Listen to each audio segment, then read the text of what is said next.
Muito bem, Sindareia construindo o Rio Grande Forte, Nardon Inácio Auditores e Consultores, IES Manutenção Predial executa serviços preventivos e corretivos e de emergência em prédios residenciais e comerciais com fornecimento e instalação de equipamentos em geral. IES Manutenção Predial, 3276-3945 e Cooperpua, crédito cooperativo para municipários de Porto Alegre. Vilmar Govinatsky, estamos recebendo uma visita importante hoje, uma muito empresária, né? E com informações mais importantes ainda, né? Jéssica Oliveira, estava com saudade de ti, Jéssica. Como é que vai a minha amiga? Tudo bem. Essa ausência toda se deveu ao quê, hein, Jéssica? O pessoal pergunta, vem cá aí a Jéssica, aqueles teus comentários sobre marketing, a publicidade e tal, era realmente muito apreciado, eram muito apreciados. Então, Silvio, lembra que eu fui passar um tempo fora do Brasil, né, estudar, me qualificar, que eu tinha uma meta de ser gerente da América Latina, e nesse processo teve uma questão familiar e eu acabei tendo que assumir a empresa da família. E só que eu acho que isso foi muito importante, porque até para o tipo de comentário que eu trazia, né, eu gostaria muito de começar a falar também sobre sucessão familiar, porque é uma questão que só quando acontece com a gente dá a devida importância, né? É verdade. A empresa, qual é a área da empresa? É a empresa de aviação agrícola. Aviação agrícola, aqui no Rio Grande do Sul, né? Isso, e aí visto isso eu fui buscar dados e comecei a pesquisar sobre isso e aí eu fiquei bem chocada. Eu acho que a maioria das pessoas não tem essa noção que o Brasil é composto por 90% dos negócios são empresas familiares, né? E principalmente agora essa questão informal, o que tu vai fazer? A economia mudou muito, o que tu vai fazer? Então acaba sendo tudo muito em família, né? Só que o mais interessante ainda é que quando o líder falece, 70% das empresas fecham. Então, isso é bem grave, porque a gente está falando... 70% das empresas fecham porque o líder ou faleceu, ou porque, principalmente porque não estava planejado uma sucessão, né? Que nem eu digo, ninguém pensa na sua morte, eu acho que é uma questão muito importante, e principalmente porque eu estou no segmento da agricultura, que é um segmento basicamente masculino, que tu vê que não falta essa questão de, como eu falava muito aqui, de gestão, de serviço, né? De qualificação de profissional. É um segmento que eu vi que falta muito qualificação, principalmente levar a questão a sério, assim, gestão, indicadores, esse tipo de coisa. Então, eu estou vendo grandes oportunidades e aí compartilhar com vocês aqui no programa não só informações, mas desafios, né, que tem em todos os segmentos, mas também na agricultura e como mulher, né, porque nesse segmento ser mulher já é um ponto mais... Nesse segmento agrícola, né, as mulheres... Aliás, hoje, muitas mulheres estão assumindo, como tu, né, empresas agrícolas. Né? Eu me lembro que lá na minha terra, em Uruguaiana, muitas empresas da área de arroz, criação de ovelhas e tal, foram hoje guindadas ao comando das mulheres. Sim, né? Não tem... Hoje em dia está crescendo muito, a gente tem alguns clientes mulheres que plantam, assim. Eu vejo que as empresas de produtos agrícolas também estão focados mais nisso, estão fazendo eventos, a gente vai lá na lavoura, né, entende o que acontece. Então, isso é muito legal, tu vê que eles estão atentos e estão querendo nos envolver mais nos processos. Porque, como eu digo, hoje em dia não tem questão de gênero, né, gente? Principalmente questão de trabalho. A gente tem que buscar conhecimento e aplicar, né? É verdade. A gente vê assim, Jéssica, que as mulheres estão entrando muito nesta área de comando de empresas, nesta área gerencial, nesta área de direção e nesta área de proprietária, como é o teu caso na sucessão. Certamente tu trabalhavas antes, não é? Tá. E trabalhava com um vínculo empregatício. Isso, era executiva. Aí que eu quero perguntar, qual é o teu impacto, então, que tu sentiste de sair de um trabalho assalariado, com vínculo empregatício, para um trabalho onde tu é a proprietária e agora sim tu é empresária? Então, eu sempre gostei muito de ser executiva, né? E eu tinha muito essa noção, porque na minha família todos eram muito empreendedores, né? E eu vi o trabalho que eles passavam e os desafios que eles tinham, que é muito maior, né, quando tu é o dono de uma empresa, quando tu é um empreendedor.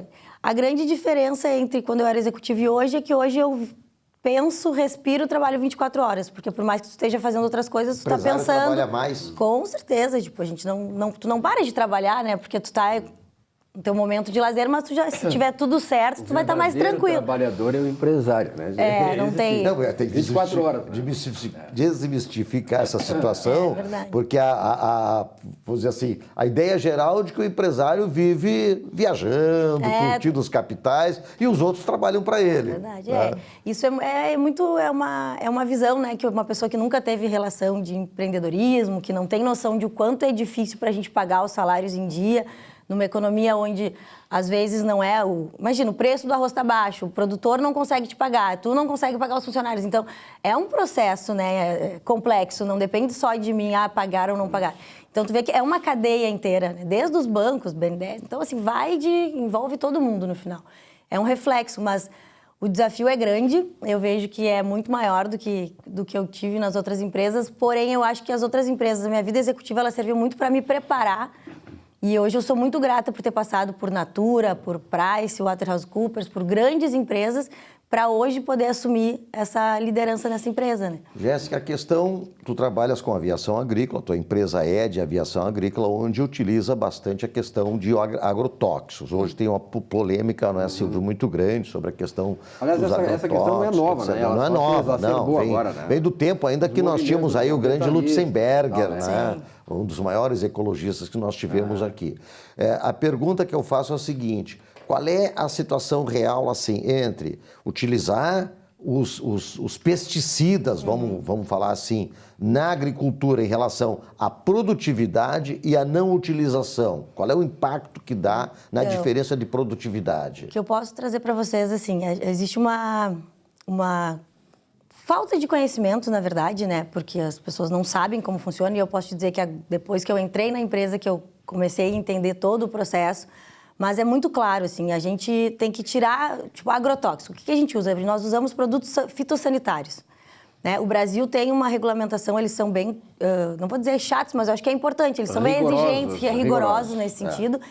E a gente tem um cuidado muito grande, porque como a gente diz, o próprio produtor diz, né? Eu não vou botar um negócio num alimento que eu não vou comer, minha família vai consumir, meu neto, meu filho vai consumir. Mas a grande questão é, a gente trabalha com pulverização aérea. O que a lavoura precisa? A lavoura precisa de um remédio, ela precisa de um adubo, ela precisa de um inseticida ou de um herbicida. Vai ser aplicado o que a lavoura precisa, junto com, óbvio, um agrônomo que vai te dizer o que precisa. E a grande questão, na verdade, é que o que me incomoda um pouco nessa questão do agrotóxico é que, como no Brasil, tudo vira política, né? Então, assim, a gente sabe que, se tu for comparar com dados do mundo, a gente é um país que não é o que mais utiliza. Tem países que usam muito mais que a gente. Só que a questão não é o quanto usa ou não usa, entendeu? Tipo, quanto tempo a gente se alimenta, sempre comeu, a gente é o celeiro do Brasil, a gente produz, né, para muita gente. Então, a questão é, o que me incomoda nessa questão é de eles usarem isso para politicagem, sabe? Liberou o agrotóxico, não liberou. Mas a maior questão que me incomoda em relação a isso, essa discussão é, no Brasil a gente não pode aplicar muitas coisas e posso falar pela minha empresa, a gente não aplica nada que não pode, porque, como eu digo, eles me falam que eu sou Joãozinho do passo certo. Eu digo, eu estou numa empresa, eu estou num negócio que é regulamentado por 9 pessoas que nos fiscalizam, nos auditam, né? Então, a gente tem um controle, tem toda uma questão de piscina de ionização, que todos os aviões que têm produtos que não podem ter contato direto com a água vão para essa piscina, a gente lava os aviões, a água ionizada limpa isso, então não vai para a natureza, né? Então, são coisas que... E a grande questão aqui que mais me incomoda, que eu acho que é a questão bem política, é no Uruguai, por exemplo, pode se aplicar muita coisa forte, muita coisa que é proibida no Brasil se aplica no Uruguai, tá? E na hora de comprar o arroz, aonde que vocês acham que eles compram o arroz? Do nosso produtor rural aqui da região ou eles compram do Uruguai?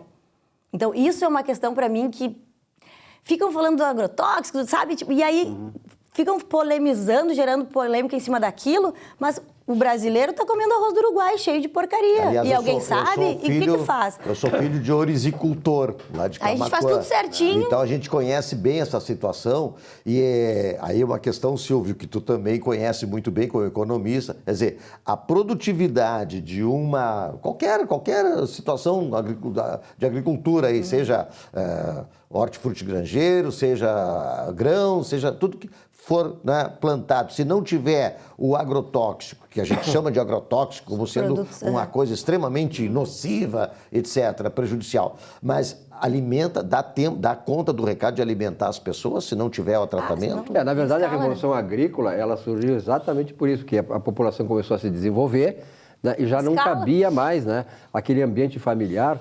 A família, normalmente, ela produzia tudo que ela consumia e não sobrava nada para as demais pessoas, que tinham que trabalhar em outras coisas.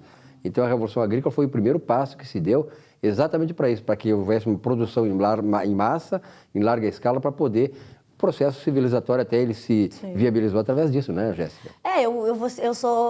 Eu sou muito... Eu gosto muito assim, as pessoas têm que usar os EPIs, vocês não têm noção do trabalho que a gente tem que conscientizar as pessoas que trabalham ali na Lida, que lidam com o produto, tem que usar EPI. Sim. Hoje na minha empresa, eu faço, se vê alguma outra pessoa, se algum cliente, se alguém estiver passando na estrada e vê alguém, eu pedir para bater foto e tal, eles nos mandam. O mais difícil, o desafio maior dessa questão desses produtos é conscientizar as pessoas para usar os EPIs, que aí eles não vão ter problema nenhum. EPIs são... EPIs, luva, máscara, né, a roupa, quando tu vai usar numa calda. Proteção individual. Isso, porque assim, como a gente fala do agrotóxico, mas a gente aplica adubo. Adubo, não precisaria de todo aquele, precisa de alguns EPIs, não toda aquela, mas precisa. Então, assim, por isso que eu digo, a gente fica batendo muito no agrotóxico, mas tem tantas outras coisas, sabe? E principalmente, assim... E aí a aviação agrícola, a aviação mesmo em si sofre muito, porque tem muita gente que aplica de trator, né, aplicação terrestre. Sim. Só que aí, se não usar o EPI, se eles não lavarem o trator no meio no local adequado, que é essa pista de ionização, eu recebi fotos no Mato Grosso, eu acho, o pessoal lavando o trator na praça da cidade. E aí as crianças brincam lá. E aí a culpa é da aviação agrícola, é do agrotóxico. A questão não é isso, a culpa é das pessoas. Lembra, Silvio, eu sempre falo, né, do serviço, eu sempre falava também, se o restaurante é ruim, a culpa é de quem? A culpa é do gestor que não treinou seus funcionários, seus garçons, seu chefe. E é a mesma coisa essa questão do agrotóxico, sabe? É muito como tu vai usar, onde é que tu vai despender. E o risco da aviação agrícola, uma curiosidade, né, como tal. O avião sempre está voando rasante, tem problema de pouca sustentação. Tu voas? Não, eu não vou, não tenho planos disso. Meu pai era um piloto e foi uma das primeiras empresas no estado, assim, imagina, mais de 35 anos.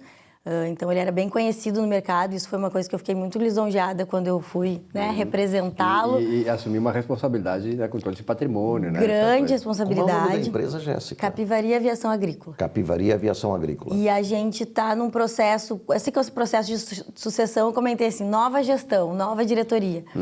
E o objetivo é, como a gente diz, organizar a casa, deixar tudo, né, direitinho, mas principalmente, como eu vim da área dessa comunicação, do marketing, eu acho que a gente tem um dever. Eu acho que o meu dever é desmistificar essas coisas que falam da aviação agrícola, tirar essa politicagem, não me interessa o que... Né? Aliás, isso interessa para determinados segmentos, né? Esta contra-informação, e que ela se vale muito da desinformação das pessoas. Exatamente. Tem pessoas que acreditam nessas coisas, né? Esse romantismo, essas utopias que se criam e tal, né? Tem pessoas, né, de segmentos da sociedade que levaram o Brasil onde nós estamos, no lixo da história, nós estamos lá no fundo do poço. E essas pessoas ainda querem dar lição de moral para a sociedade, de moral e ética, quando na verdade eles afundaram o país em dívidas, em saúde, educação, que estão, os indicadores sociais no Brasil são os piores do mundo. Quer dizer, então, é importante até, né, como essa entrevista com a Jéssica, para desmistificar isso. Sim. E justamente uma mulher, né, num comando de uma empresa, num segmento que é hoje motivo assim, de tanta desavença, de tantas contra-informações, e faz um trabalho fantástico, né, para que nós possamos ter o alimento na mesa de cada dia. Exatamente. Silvio, só para fechar, eu acho que é muito importante, como eu sempre trago questões de inovação, né? Agora está rolando muita questão do drone na aviação agrícola e vocês podem ter certeza que a gente vai inventar alguma coisa com drone, a gente vai levar o drone para o mercado, porque...